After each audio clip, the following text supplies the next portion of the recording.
يا صباح الخير والسعادة، صباحكم كله خير وسعادة. النهاردة بقى يوم الجمعة، وبما ان انا ما عنديش بعدها آه، كلية وكده، فحبيت ان انا افاجئهم ان هم يصحوا من النوم كده في البيت عندنا باحلى فطار ممكن يخطر في بالهم. فطار سهل جدا وبسيط وكل حاجة من البيت وحلو جدا، وفي وقت قليل كنت حضرته وعملت لهم كل حاجة. وبجد يوم الجمعة ده بيكون الفطار بتاعه فطار مميز. فلما بنكون كده كلنا مجتمعين، فالمفروض نعمل بقى وجبة فطار حلوة كده، وكلنا نجتمع مع بعض كده، فبتبقى حاجة حلوة وسهلة، وبتبقى حلوة جدا. فقبل ما نبتدي نصلي على الرسول. واللي لسه اول مره يشوفني انا منار وعجبكم في الفيديو لايك وشير، ويلا نبتدي في الفيديو. اول حاجه صحيت من النوم ودخلت كده على المطبخ، حبيت ان اعمل اضاءه بسيطه كده. وبعد كده طلعت كل حاجه انا عايزاها، وبدات ان انا افتح الشباك ده عشان برضو يدخل الهواء بتاع الصبح، ده بيكون هواء نقي وبيكون حلو. بعد كده بدأت ان انا بقى اخرج عندي هنا دقيق، وبعد كده خرجت كل حاجة من التلاجة اللي انا محتاجاها، وبحيث ان كل حاجة تكون معايا وحواليا. وكمان في بعض الحاجات هنحتاجها ان هي تكون بدرجة حرارة المطبخ، فاضطريت ان انا اطلع كل حاجة. فالفيديو النهاردة حلو وحلو جدا. اخواتي واصحابي بقى والبنات اللي قد كده يحبوا ان هم يصحوا كده بدري، يفاجئوا اهاليهم كده في البيت، فبتبقى حاجة حلوة.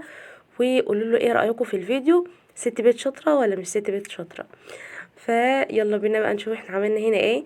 جبت هنا خضار من التلاجة، فلفل وخيار وجزر، كان عندي هنا كان قبلها السوق عندنا، فطلعت عندنا هنا جرجير وشوية خضرة حلوة كده من التلاجة. بعد كده عندي هنا البراد مليته مية، وحطيت فيه شوية مية كده صغيرين، وولعت عليه على نار هادية بحيث ان المية بتاعتي تكون دافية عشان نشوف هنعمل فيها ايه. عندي هنا بقى الخضار بتاعي طلعته. وعندي كان هنا خس برضو كنا عاملين محشي، فالخس ده هنغسله مع بعض برضو جنب الاكل بيكون حلو. وعندي هنا الخميرة، وعندي هنا لبن رايب، وكل حاجة احنا محتاجينها.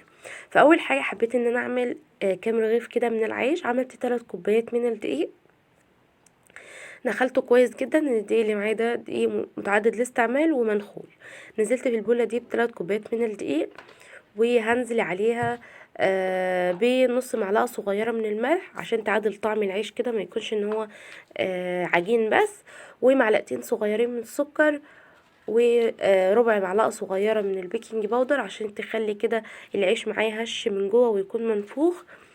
ومعلقتين صغيرين من الخميرة الفورية. ده كده كل المقادير بتاعتي. احنا عملنا قبل كده العيش مع بعض، ولكن بقى عشان ما احنا عاملين فيديو مع بعض كده روتين، فحبيت ان انا اعمل في كل حاجة. بعد كده خلطت كل المكونات الجافة مع بعض كويس جدا، ونزلت عندي هنا بكوباية من اللبن الرايب ومعلقتين كبار من الزيت، وبدأت ان انا الف العجين بقى كويس جدا مع اللبن الرايب بالشكل ده. وهنزل بالمية الدافية اللي احنا سخناها تدريجي لحد ما تكون لي عجينة متماسكة. وبعد ما تكون لي عجينة متماسكة افضل عجينها كويس جدا لحد ما نوصل للقوام الحلو ده. ده اهم حاجة عشان العيش معايا يطلع معايا طري. كل حاجة سهلة وبسيطة، ولو مشينا بس كده الخطوات بسيطة هتلاقيها سهلة جدا، ولا هي حاجة معقدة ولا اي حاجة. بعد كده دهنت سطح العجينة بالزيت، ودهنته ليه؟ علشان العجينة بتاعتي لما تخمر ما تلزقش في كيس البلاستيك وتاخد من كمية العجين. وكمان عشان العجينة معايا برضو ما تنشفش وتكون ملمسها ناشف من فوق.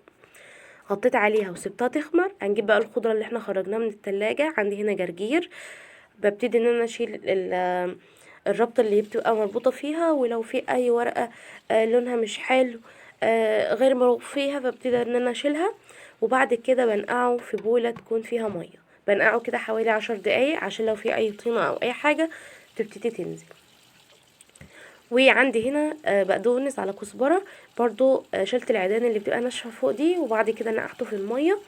وبدأت هنا اغسل الخضار بتاعي، الجزر والطماطم والخيار والفلفل، وبالشكل ده كده. بحيث ان كل حاجة تكون حواليا جاهزة ونضيفة في ان انا استعملها على طول بالشكل ده. بعد كده عندي هنا الخس، ببتدي ان انا اشيل بس الجزء اللي هو الراس اللي هي بتبقى صغيرة تحت دي، وبعد كده تحت المية ابتدي افتحه كده عشان المية تبتدي تتغلغل مع مع اوراق الخس، وبالتالي تكون معايا نضيفة. وغسلت برضو هنا الخضرة وصفيتها من المية لحد ما بتكون نضيفة. بعد كده عشان اروق عليهم كده واعمل لهم حاجة برضو جنب الاكل، حبيت ان انا اعمل صينية الكيكة دي. صينية كيكة تحفة، مكوناتها سهلة وبسيطة، وعايزة اقول لكم ان هي عجبتهم في البيت، يعني كل يومين كده ولا حاجة بعملها. فهي هنعملها ايه؟ كيكة الزبيب بالفانيليا، طعمها في منتهى اللذاذة. هي عبارة عن ايه؟ هنجيب بولة هنزل فيها بكوبايتين من الدقيق منخول كويس جدا، عليها معلقة صغيرة من البيكنج باودر تكون مليانة كده، ومعلقتين كبار من الزبيب، ورشة ملح صغيرة عشان تعديل طعم السكر والملح والدقيق. خلطتهم وركنتهم في جنب كده. هجيب الخلاط وهنزل فيه بكوباية من اللبن. يفضل في اي كيك احنا بنستعمله نستعمل اللبن يكون دافي. طب احنا بنستعمله دافي ليه؟ عشان الكيكه ما تغيبش في الفرن في ان هي تتفاعل مع البيكنج باودر وتبدا تستوي معايا على طول، وبيفرق جدا في قوام الكيك. بعد كده ضفت نص كوبايه من الزيت وكوبايه الا ربع من السكر ونص معلقه صغيره من الفانيليا، وخلطتهم كويس جدا جدا مع بعض. واحنا شغالين كده بنبدا ان احنا نفتح الغطا اللي بيبقى في الشفشق من فوق، بيدخل كميه هواء وفقاعات حلوه جدا للكيك ويفضل معايا هش. وبعد كده في اتجاه واحد ببتدي ان انا اخلط مكونات الكيك ده، بحيث ان كل الكيك او خليط الكيك يختلط مع الدقيق كويس وما يكونش فيه اي دقيق تماما. اهم حاجه في اتجاه واحد عشان الهواء اللي هندخله من جهه ما نخرجهوش من الجهه التانية. وده القوام المطلوب، ولا هو خفيف ولا هو تقيل، قوامه وسط. ولو حسينا اللي هو اتقل من كده خففه بشويه من اللبن. بعد كده عندي هنا قالب ودهنته دهنة من الزيت، وبعد كده عفرته بالدقيق، وببدأ ان انا انزل بخليط الكيك ده كده في الصينية، وبيكون معانا بالشكل الحلو ده. كيكة سهلة وبسيطة وبيضة واحدة هتشوفوا قد ايه ان هي كميتها كبيرة وطعمها جميل جدا جدا. بعد كده عشان القالب ده مش ألومنيوم، عشان بيكون في توزيع درجة الحرارة أقل، فبالتالي أنا بحطه في صاج يكون ألومنيوم عشان يوزع لي درجة الحرارة والكيكة بتاعتي تكون مستوية وتكون حلوة. بولع الفرن بتاعي قبل ما أدخل الكيك على درجة حرارة 180، رف أوسط، بتاخد من 30 ل35 دقيقة. ولو في مروحة توزيع ببتدي أشغلها والكيك ما بيولعش عليه من فوق. تمام. بعد كده العجينة بتاعتي كانت خمرت، بدأت ان انا ارش على الصينيه رشه من الدقيق، وابتدي اقطع العجينه بتاعتي كويرات تكون متساويه في الحجم ده.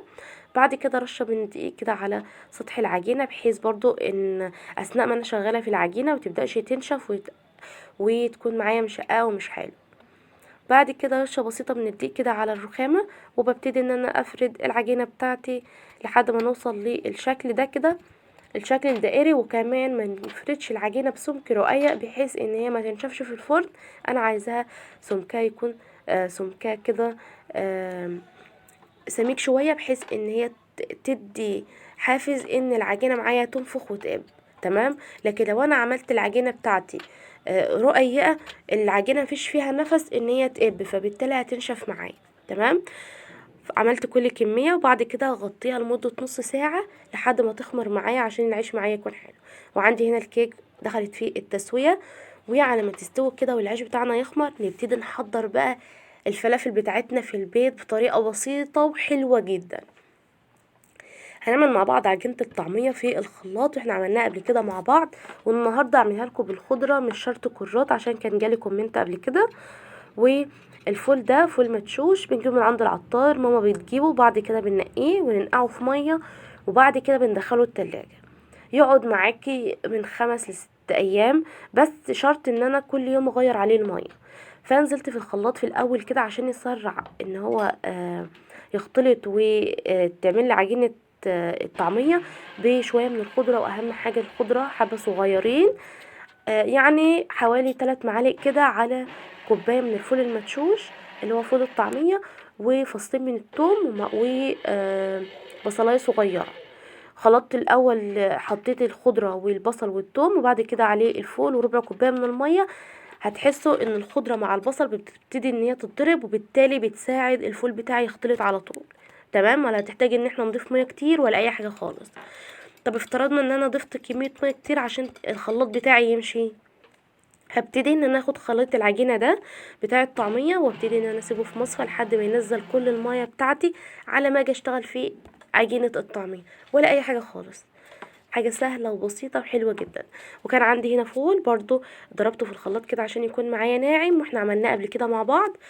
وبعد كده جبت هنا بتنجانة سمرة كده، وغسلتها كويس، وبعدت ان انا قطعت ترانشات، ورشيت عليها رشة من الملح، بحيث ان البتنجان بتاعي ما يشربش كمية زيت كتير. بعد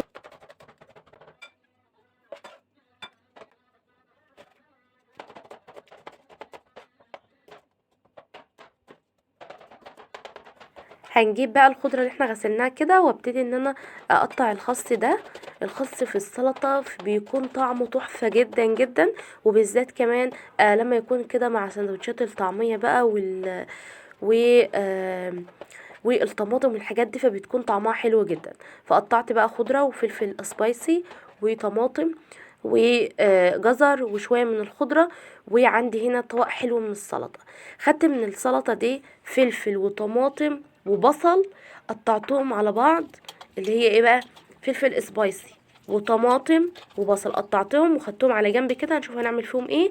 وبعد كده خلطت كل كمية السلطة، وهاخد نص كمية السلطة ده تكون مع الاكل، والربع التاني او تلتها هاخد منها ان انا هعمل مية سلطة بيتي طعمها تحفة جدا. اول حاجه جبت شويه من السلطه، ضفت عليه كوبايتين من الميه، وعشان تكون السلطه معايا حمرا كده، ضفت نص معلقه صغيره من البابريكا والكزبره والكمون والشطه والملح، وربع كوبايه من الخل، والملح بنظبطه. وده كده السلطه او ميه السلطه اللي بنشتريها دايما من المطاعم، وكمان ما بتكونش بالشكل ده، وطعمها تحفه. بعد كده بقى اخويا عباهم في الكوبايات دي، كانت متوفره عندنا، عشان تسهل علينا كده واحنا بناكلها. وعندي هنا الكيك خرجت من الفرن، بنختمرها من النص، لو طلعت نظيفه بنسيبها في الفرن لمده 10 دقايق، وبعد كده بنخرجها وسبتها تبرد. وبعد كده الفرن بتاعي كان والي على اعلى درجه حراره قبل ما ادخل صاج العيش. وكل فتره والتانيه كده ببتدي ان انا احركه عشان يستوي معايا. وفي الوقت ده رفعت الطاسه على النار، سبت فيها شويه من الزيت كده، وسخنته كويس جدا، ونبتدي بقى نحمر طبق من البطاطس كده. شفتوا كل حاجه ورا بعض كده ومترتبه، فتحسوا ان انتوا ما عملتوش اي حاجه، فهي حاجه بس سهله وبسيطه. وجربوا ان انتوا تعملوه كده وتفاجئوا اهاليكم في البيت كده، هيبقوا بقى فرحانين بيكم كده، وبتبقى حاجة حلوة جدا. عندي هنا عجينة الطعمية، بعد ما سبتها تنشف في المصفى، نزلت عليها بربع معلقة صغيرة من البيكنج باودر. ربع معلقة صغيرة من البيكنج باودر او البيكنج صودا. طب انا بقول ربعي ليه؟ علشان كل ما زودت البيكنج باودر او الكربونات اللي هي البيكنج صودا، كل ما العجينه بتاعت الطعميه سودت معايا. تمام. وبعد كده الطعميه بتاعتي خدت لون تحفه. بعد ما خلطت الملح والبيكنج باودر بعجينه الطعميه، جيت في الاخر كده على العجينه من فوق شويه من الكزبره الناشفه والسمسم الابيض بس. وبدات ان انا ولا قلبت السمسم مع العجينه ولا اي حاجه، وبدات ان انا اخد كده وابتدي ان انا اعمل الطعميه بالشكل ده، وريحتها في منتهى الجمال. مش شرط يكون فيها كرات، عشان زي ما قلت جالي قبل كده سؤال. وده كل الكميه من كوبايه من الفول المدشوش، وكل حاجه من البيت، وما كلفتناش اي حاجه. فكل حاجه في البيت بتبقى موفره، وعارفين نظافتها، فبتبقى حاجه حلوه. بعد كده حمرت هنا بتنجان وفلفل، وحمرته كده لحد ما خد اللون الحلو ده. بعد كده عشان اتبله، انا عايزه يكون كده مش عليه توم ولا اي حاجه، انا جبت الطماطم والفلفل اللي احنا قطعناه السبايسي والبصل، وضفت عليها ملح وكمون وكزبره، وخلطتهم كويس، وبدات ان انا اتبل بيها البتنجان. تتبيله بتكون حلوه وسهله. وبعد كده خلصنا الفطار بتاعنا. عندي هنا شويه من الفول سخنتهم كده في مع ملح وكمون وكزبره. وبعد كده نزلت عليهم بالطشه دي. الطشه دي عباره عن معلقه من الزيت ومكعب من الزبده الفلاحي. سيحتهم كده في طبق تاني او في طاسه، وبدات ان انا اطش الفول كده من فوق بيكون في منتهى الجمال. وعندي هنا الكيك والخضرة والسلطة، وعندي هنا جبنة نزلت عليها بشوية من زيت الزيتون ومخلل بقى وقشطة. ففطار سهل وبسيط وحلو جدا. وعايزه اقول لكم ان هم اتفاجئوا. بعد كده بقى خدت الفطار ده وطلعنا على السطح بقى، كان الجو شمس كده وحلو، وبدأنا بقى ان احنا نفطر، والعيش بقى تحفة ومع الكيك كده. فكان يوم حلو جدا. وعندي هنا البوتاجاز الصغير اللي احنا عملنا قبل كده عليه الزلابية. عملنا بقى الشاي بتاعنا كده، وكان يوم حلو. ويوم الجمعة على قد ما تقدروا حاولوا ان انتوا تقضوه كده في حاجة حلوة، نقعد مع بعض قعدة حلوة. فحبيت بقى ان انا افاجئهم في البيت بقى، بما ان انا خلصت امتحانات في الجامعة وهبدأ لسه في امتحانات الفاينل. فدعوة حلوة وكومنت حلو، قولوا لي ايه رأيكم في الفيديو. وعايزه اقول لكم ان الكيكه دي طعمها تحفه جدا، كيكه الزبيب والفانيليا. جربوها وبيضه واحده وهي طلعت كل الكميه دي، فطعمها تحفه جدا جدا مع بقى كوبايه الشاي ده. كده كان الفيديو، يا رب يكون عجبكم ويكونوا استفدتوا منه ولو بشيء بسيط. حاولوا تعملوا زي ما انا عملت كده. اشوفكم على خير. كنت معاكم منى محمود، مع السلامه.